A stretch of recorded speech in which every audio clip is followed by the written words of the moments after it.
Welcome back to the Explainer. We're jumping right in today to look at the 16,000-foot depth barrier, or as I like to call it, the physical wall underground. We spend so much time talking about the geopolitics of oil or the billions of dollars it takes to drill offshore, but we rarely talk about the silent, invisible, physical rules of the Earth itself. Today, we are exploring a literal wall underground, and that wall sits at exactly 16,000 feet down. Right now, there's oil sitting more than 16,000 feet below the surface in sandstone formations all over the world. It is confirmed. It's sitting right there. And nobody's touching it. Sounds crazy, right? Multi-billion-dollar energy companies are looking directly at massive, verified reservoirs of oil, and they're simply walking away. So here is a quick check for you. Why on earth would anyone walk away from confirmed oil? If you know it's there, and we all know how insanely valuable it is, why leave it buried? Well, it's definitely not because the oil is a myth or because it's some poor, useless grade of crude.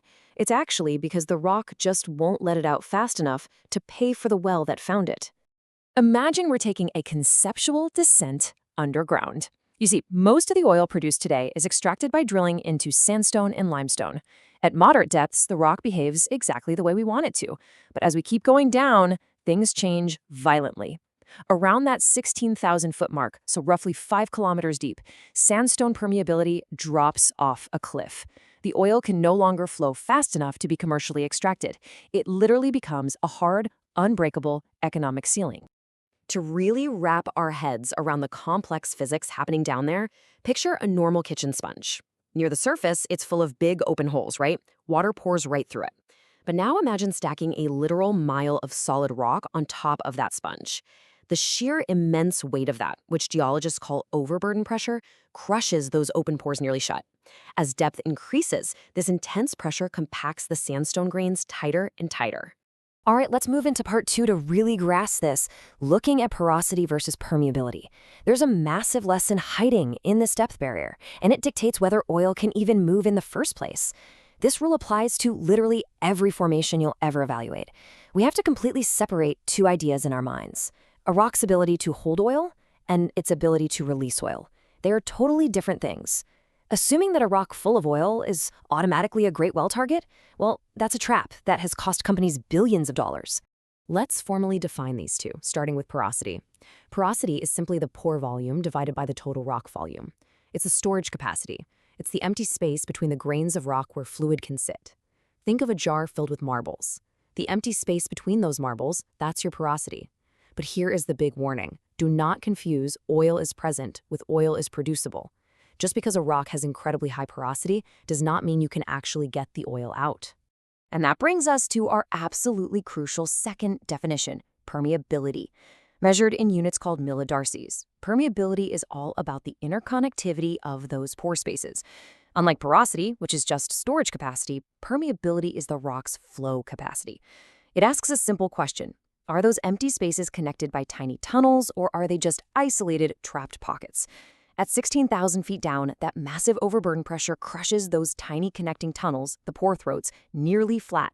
It drops the permeability into the microdarcy range, and that means the flow crawls to an absolute standstill. So the main takeaway is this: high porosity without permeability is like a bank vault full of cash, but with the door completely welded shut. The wealth is absolutely there, you can confirm it, you know exactly how much cash is inside, but it is utterly trapped. And in the global energy sector, trapped oil is economically worthless oil. Or think of porosity as the size of a massive parking garage and permeability as the width of the exit ramps. If you have a totally packed garage but only one incredibly narrow exit ramp, it's going to empty painfully slowly. A massive reservoir emptying at a trickle simply ruins the economics of the whole project. You just can't outpace your daily operating costs. This creates a literal equation of failure for conventional drilling. High porosity plus low permeability equals no flow.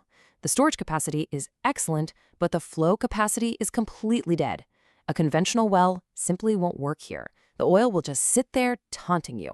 If the rock won't provide the exit ramps naturally, you have to go down there and build them yourself.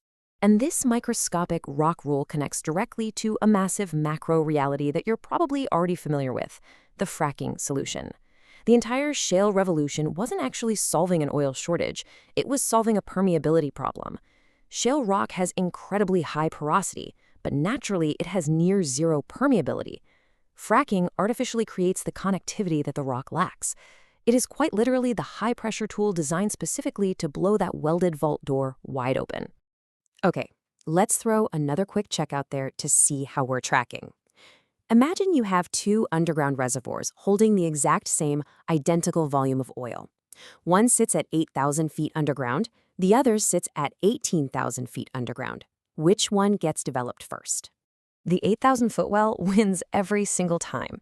Because it's shallower, the rock hasn't been subjected to that extreme overburden pressure, you naturally have higher permeability, which translates directly to faster flow.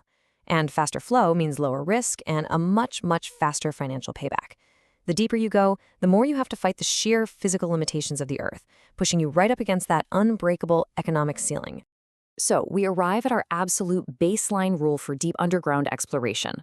Depth destroys flow, and flow dictates economics. The 16,000-foot barrier we talked about at the start of this explainer isn't a literal wall of solid steel that our drills can't pierce. Technically, we have the technology to drill much deeper than that, but it is an unbreakable wall of economics. You can pierce the rock, sure, but you cannot defeat the math. Which leaves us with a pretty massive question to chew on. If depth alone can kill a well's economics, completely independent of how much oil is actually sitting right there, what other invisible physical barriers are silently shaping our global energy markets? What other geophysical rules are secretly dictating the supply chains we rely on every single day? It really changes how you look at the energy map, doesn't it? Thank you so much for joining me for this explainer. I hope this helped unpack the realities buried beneath our feet. I'll catch you in the next one.